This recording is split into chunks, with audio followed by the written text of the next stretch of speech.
Isabel, there's no need for us to lose hope. The fact magagawa pa natin yung mga plano natin. That's useless. Dahil magpapakasal sila sa simbahan. Hindi porket ikakasal na sila, susuko na tayo.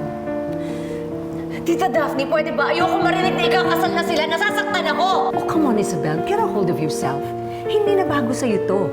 Tita, nasasaktan ako para kay Mama. Kasi alam ko, mas mahal ni Daddy si Luisa kaysa sa Mama ko. Yung saya ni Daddy, ramdam ko yun eh. Hindi ko yun nakita sa kanila ni Mama.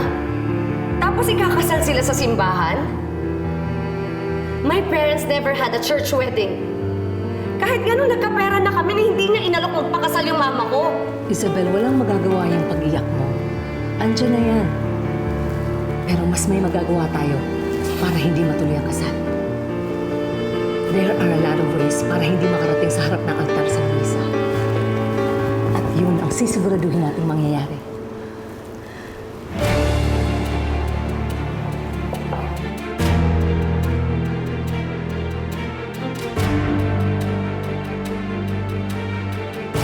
Hindi dyan. Doon. Ako dyan. Ay, naku, baliw ka. Baliw? Ano sinabi mo? Ito fresh. Ako ipahiya dito sa mga tao. Hindi kita pinapahiya. Sinasabi ko lang ang totoo.